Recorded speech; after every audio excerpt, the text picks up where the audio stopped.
Hello friends, मैं मोनिका, आपकी gardener दोस्त। आज आपसे इस वर्मीक्यूलाइट के बारे में बात करूंगी। ये वर्मीक्यूलाइट मैंने ऑनलाइन मंगाया है और ये ग्रीनफील्ड का है, मेरा कंपनी से कोई वो नहीं है। तो ये वर्मीक्यूलाइट क्या होता है? आजकल वर्मीक्यूलाइट बहुत डाला जाता है, स्पेशली जब सीड उगाए जाते हैं या कटिंग्स उगाई जाती हैं या फ्लैट्स वगैरह में जहाँ सॉइललेस मीडियम बनाया जाता है। ये सॉइल में भी मिला सकते हैं। ये आपके सामने मैं इसको ओपन कर रही हूँ। इसको हम सॉइल में भी मिला सकते हैं। इसकी क्वालिटीज़ क्या क्या हैं और ये क्या है, आज हम इसके बारे में बात करेंगे। ये देखिए, ये मैंने जो मंगाया है मैं आपको निकाल के दिखा रही हूँ। देखिए, वर्मीक्यूलाइट, मेरे बहुत से व्यूअर्स ने कहा कि मैम वर्मीक्यूलाइट पे वीडियो बनाइए। ये देखिए, देखने में ये माइका जैसा लगता है और कुछ कुछ ऐसा लगता है जैसा पुराने टाइम में जो प्रेस होती थी, आयरन होती थी कपड़े प्रेस करने वाली, उनके अंदर एक ऐसी शीट हुआ करती थी, वैसा सा लगता है। ये देखिए, शाइनिंग जैसा। ये एक्चुअली लावा जो होता है वॉल्केनोज में, वॉल्केनिक जो रॉक्स होती हैं, जो ये ग्लास होता है, वॉल्केनिक ग्लास होता है, ये उसकी रॉक्स होती हैं, उनसे बनाया जाता है ये देखिए। तो इसमें वाटर होल्डिंग की कैपेसिटी बहुत ज़्यादा होती है। अब ये क्या है वर्मीक्यूलाइट, ये एक्चुअली हम बात करते हैं और उसके बाद हम फिर इस पे आएंगे। उतनी देर मैं ऐसे करती हूँ, इसको थोड़ा सा पानी डाल के रखते हैं, देखते हैं क्या होता है। इसकी वाटर होल्डिंग कैपेसिटी बहुत होती है। तो मैंने इसको पानी डाला है इसमें, और हम उतनी देर बात करते हैं कि क्या होती है वर्मीक्यूलाइट, फिर देखते हैं कि क्या होता है इस पानी का। ये देखिए, इसको मैं यहाँ साइड में रख देती हूँ। अब हम बात करते हैं वर्मीक्यूलाइट की कि वर्मीक्यूलाइट क्या होता है। ये इसका केमिकल नेम है, अगर मैं बात करूँ तो एल्यूमिनियम आयरन मैग्नीशियम सिलिकेट। ये एक कंपाउंड बना, aluminium iron magnesium silicate mineral होता है ये। मतलब ये माइंस में से निकाला जाता है।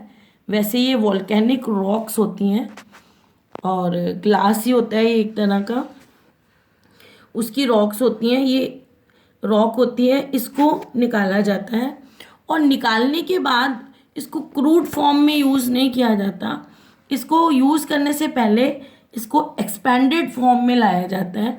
तो एक्सपेंडेड फॉर्म में लाने के लिए क्या किया जाता है, इसको 900 डिग्री सेंटीग्रेड तक गर्म किया जाता है।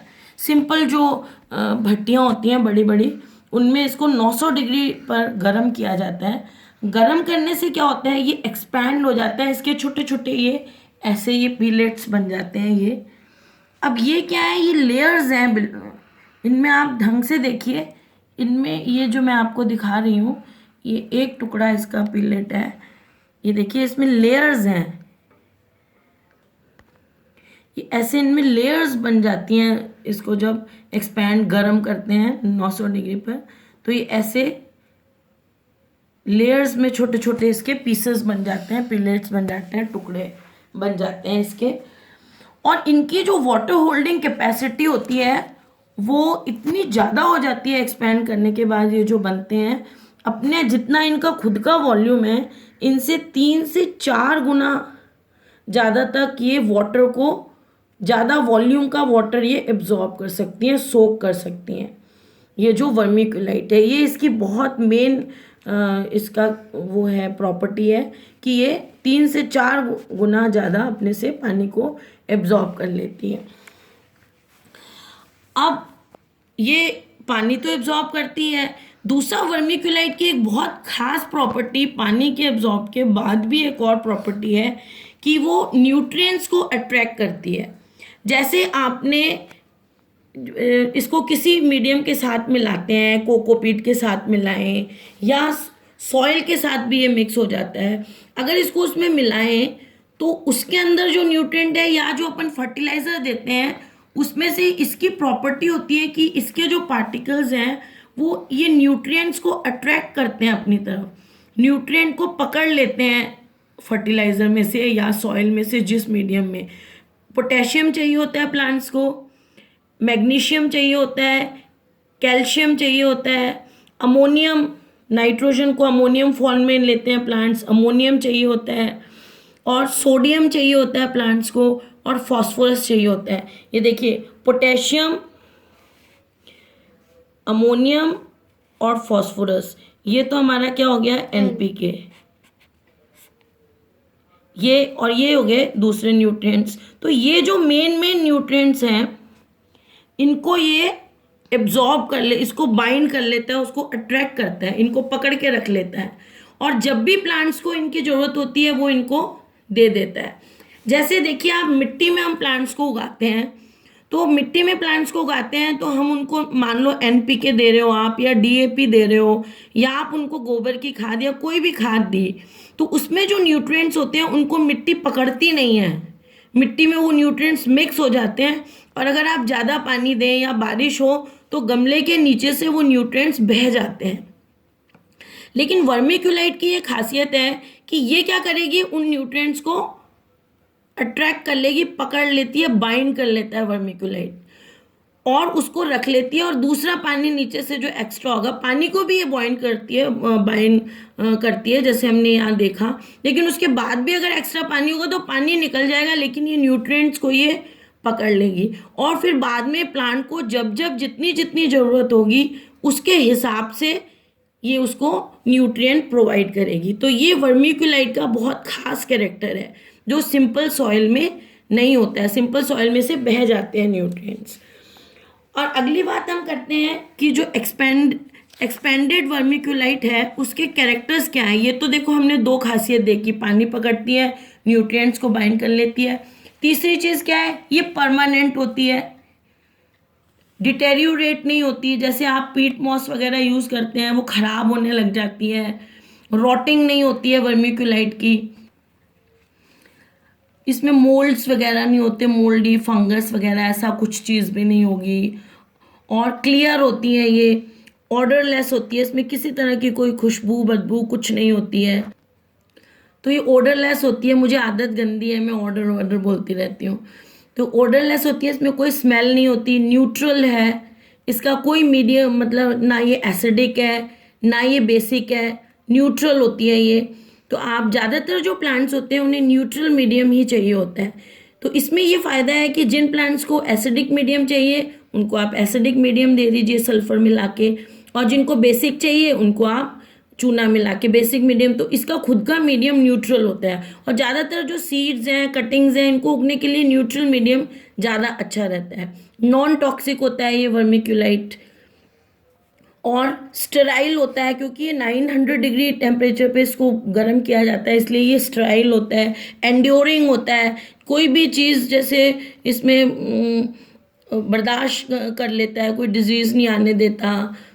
तो एंड्योरिंग होता है, ये सेफ होता है एनवायरनमेंट के लिए। तो ये सारे इसके कैरेक्टरिस्टिक फीचर्स हैं वर्मीक्यूलाइट के, ये हमने सारे देखे। अब ये वाटर बहुत ज़्यादा होल्ड करता है, तो ये स्पॉन्ज लाइक होता है। जैसे स्पॉन्ज होता है उसको आप पानी में रखते हैं तो खूब सारा पानी एब्जॉर्ब कर लेता है, ऐसे ही वर्मीक्यूलाइट जो है वो बहुत सारा पानी एब्जॉर्ब कर लेता है। तो ऐसे प्लांट्स जिनको बहुत ज़्यादा पानी की ज़रूरत होती है हर वक्त, उनके लिए ये वर्मीक्यूलाइट बहुत अच्छा होता है। और जैसे गर्मी के मौसम में हम लोगों को पानी बहुत देना पड़ता है, पानी नहीं दो तो प्लांट सूख जाता है कुछ है, तो एज अ मल्च भी इसको बहुत अच्छी तरह यूज़ कर सकते हैं। इसकी मल्चिंग कर देंगे तो आपको बार बार पानी देने की ज़रूरत नहीं होगी, ये मॉइस्चर को होल्ड करेगा, इवेपोरेट नहीं होने देगा। अच्छा, सर्दियों में भी इसकी मल्चिंग अच्छी रहती है। एक चीज़ मैं आपको बताऊं कि सर्दी के दिनों में प्लांट्स को रात के टाइम अगर उनमें पानी नहीं होता है ना, सूखी हुई होती है उनकी मिट्टी, तो उनको पाला जो है वो ज़्यादा असर करता है। आपने सुना होगा पाला लग गया प्लांट्स को, तो वो पाला, रात का जो फॉग होता है वो फॉग उन प्लांट्स की पत्तियों को जला देता है। और अगर आपको उससे बचना होता है तो पानी अच्छा दिया हुआ होना चाहिए प्लांट्स को रात के टाइम, फिर फॉग नहीं होता। तो जब आप इसकी मल्चिंग कर देंगे तो मॉइस्चर रहेगा प्लांट्स के चारों तरफ, मॉइस्चर रहेगा तो उसको फॉग का असर नहीं होगा, उसमें पाला नहीं लगता है। और दूसरा क्या होता है, बल्ब्स वगैरह जो ऑफ सीजन में हम लोग सेव करते हैं, उन बल्ब्स वगैरह को सेव करने के लिए वर्मिक्यूलाइट बहुत अच्छा होता है। किस लिए अच्छा होता है, एक तो वो उनको मॉइस्चर देता है, ये मॉइस्चर बहुत ज़्यादा होल्ड करता है। वैसे एक परलाइट भी यूज़ की जाती है जो मॉइस्चर हो, लेकिन वो इतनी ज़्यादा मॉइस्चर होल्ड नहीं करता है परलाइट जितना वर्मिक्यूलाइट होल्ड करता है। तो अगर हमको बल्ब्स वगैरह को प्रिजर्व करके रखना होता है, सेव करके रखना होता है, तो डोरमेंट पीरियड में, तो उसके लिए भी वर्मिक्यूलाइट बहुत अच्छा मीडियम होता है। लेकिन ये इतना ज़्यादा वाटर को होल्ड करके रखता है, तो ये बाकी सब के लिए तो ठीक है, लेकिन कैक्टस के लिए अच्छा नहीं है, जीरोफिटिक प्लांट्स के लिए अच्छा नहीं है, और सेक्यूलेंट्स के लिए अच्छा नहीं है। ये इनके लिए अच्छा इसलिए नहीं है क्योंकि ये वाटर होल्ड करता है, और इन प्लांट्स को ज़्यादा पानी होने पे ये इनमें रॉटिंग हो जाती है। तो इन प्लांट्स में वर्मिक्यूलाइट नहीं डालना है। वर्मिक्यूलाइट जो है आप दूसरे मीडियम में मिला के डालें तो अच्छा रहता है। और वो कैसे मिलाना है, कैसे सॉइल बनानी है वर्मिक्यूलाइट वगैरह मिला के, इसके लिए भी मैं एक वीडियो जल्दी ही 1-2 दिन में डालूंगी। तो इनके लिए क्या अच्छा रहता है, इनके लिए परलाइट अच्छा रहता है। इनके लिए परलाइट क्यों अच्छा रहता है, क्योंकि ये परलाइट में एरिएशन ज़्यादा होता है, ये भी हवा को देता है प्लांट्स में, लाइट बनाता है मीडियम को। वर्मिक्यूलाइट भी, इसमें भी हवा मिलती है प्लांट्स को, लेकिन परलाइट के पार्टिकल्स के बीच में जो एयर है वो ज़्यादा होती है, ऑक्सीजन ज़्यादा मिलती है परलाइट से प्लांट्स की जड़ों को, और ये मॉइस्चर को कम होल्ड करता है। परलाइट क्या है, ये मॉइस्चर को होल्ड करता है, लेकिन थोड़े टाइम बाद वो मॉइस्चर चला जाता है, ज़्यादा लंबे समय तक परलाइट मॉइस्चर को होल्ड नहीं करता है। इसलिए कैक्टस, जीरोफिटिक प्लांट्स और सेक्यूलेंट्स के लिए परलाइट ज़्यादा अच्छा रहता है। इनकी सॉइल में अगर आप परलाइट मिलाएंगे तो बेटर रहता है वर्मिक्यूलाइट से। अब हम इसके बेनिफिट्स की बात करते हैं। तो इसका सबसे पहला बेनिफिट तो ये है कि अगर आप वर्मिक्यूलाइट में सीड्स सो करते हैं तो उनका जर्मिनेशन 100% होगा, रूट्स हैं वो भी 100% ग्रो करेंगी, और कटिंग्स जो हैं वो भी 100% उनमें रूटिंग होगी। तो रूट्स निकलेंगी, मतलब 100%, कटिंग्स की भी रूट्स 100% निकलेंगी। और विद लिटिल वाटर, बहुत कम पानी देंगे आप, ज़्यादा ड्यूरेशन में भी देंगे तो भी ये इतना पानी होल्ड कर लेता है, मॉइस्चर देगा। स्टेराइल मीडियम है, प्लांट्स को कोई डर नहीं होता कोई डिजीज़ लगने का। पीएच न्यूट्रल है, सॉफ्ट मीडियम है, एयर मिलेगी, न्यूट्रिएंट्स को ये होल्ड करता है, बाइंड करके रखता है, अट्रैक्ट करके रखता है, तो सब कुछ मिलता रहेगा इनको। तो ये बहुत अच्छी तरह ग्रो करेंगे। बीमारी आएगी कहाँ से, जैसे हम अपनी कंपोस्ट वगैरह यूज़ करते हैं, इवन हम सॉइल भी यूज़ करते हैं, तो उसमें बहुत सारे बैक्टीरिया वगैरह होते हैं, बहुत सारे फंगल स्पोर्स होते हैं बहुत। तो इसमें तो कुछ भी नहीं होता क्योंकि ये तो 90-100 डिग्री सेंटीग्रेड तक इसको गर्म किया हुआ होता है, तो बिल्कुल स्ट्राइल होता है। तो ये बेस्ट मीडियम होता है। और जैसे आपने वर्मिक्यूलाइट में सीड्स को सो किया, उगे, और उसके जब छोटी छोटी सीडलिंग्स होंगी, अगर आप उनको इसमें से उखाड़ेंगे, उनको निकाल के बड़े गमले में आपको लगाना है, तो ये इतना सॉफ्ट मीडियम है, इतना एरिएशन है इसमें, तो जब आप उसको प्रिक करेंगे तो प्रिकिंग आउट लॉसेस नहीं होंगे। जब आप उसको प्रिक करेंगे निकालने के लिए भी उसको, जड़ों को, तो जड़ें जो हैं वो टूटेंगी नहीं। जब आप उनको ऐसे पकड़ के नीचे से किसी चीज़ से निकालेंगे तो जड़ें जो हैं इससे टूटती नहीं है, नुकसान नहीं होगा उससे। अब ये अभी मैंने आपको बताया भी कि ये रिटेन करता है, एयर को रिटेन करता है, न्यूट्रिएंट्स को रिटेन करता है, और मॉइस्चर को रिटेन करता है। तो यही तो प्लांट्स को चाहिए होती हैं चीज़ें, एयर मिल गए, न्यूट्रिएंट्स मिल गए, मॉइस्चर मिल गया, तो प्लांट अच्छा ग्रो करेगा ही करेगा। रूट की ग्रोथ इसमें बड़ी फास्टर होती है क्योंकि न्यूट्रिएंट्स होते हैं, रूट को बाइंड करके उसको अच्छी तरह एंकर करता है रूट को। और ये वाटर कंजर्व करता है। क्यों ये यूज़ करने से वाटर कंजर्व होगा? क्यों होगा कंजर्व? क्योंकि पानी कम लगेगा और इजीली मिक्सेस विद सॉइल, इसको हम and easily mixes with soil, soil के साथ बड़ा इजीली मिक्स हो जाता है। ऐसी चीज़ नहीं है कि इसको हम अलग ही यूज़ कर सकते हैं, सॉइल में भी मिक्स हो जाता है, कोकोपीट में भी मिक्स हो जाता है, पीट मॉस में भी मिक्स हो जाता है, कंपोस्ट में भी आप इसको डालना चाहें तो मिक्स कर सकते हैं। तो वो कैसे मिक्स करना है और क्या रेशोज़ वगैरह रहेंगे, उसके लिए भी मैं बहुत जल्दी आजकल मैं एक वीडियो डालूंगी और आप इसकी बनाइए सॉइल। स्पेशली जो लोग अपार्टमेंट्स में रहते हैं उनके लिए इस तरह की सॉइल बहुत अच्छी रहती है। जॉब्स करते हैं, रेगुलरली पानी नहीं दे सकते, उनके लिए इस तरह की सॉइललेस मीडियम या इसको सॉइल में मिलाना बहुत अच्छा रहता है। अब मैं आपको ये दिखा रही हूँ, देखिए मैंने ये इसके साथ इसमें पानी डाला था, पानी का लेवल जो है अभी यहाँ से यहाँ तक पहुँच गया है। अभी इसको और ज़्यादा देर में डिप करूँगी। देखिए यहाँ तक था लेवल, यहाँ तक आ गया है। अब इसको मुझे लगता है और करना पड़ेगा, टाइम लगेगा और ये पानी को सारे को एब्जॉर्ब कर लेगा धीरे धीरे।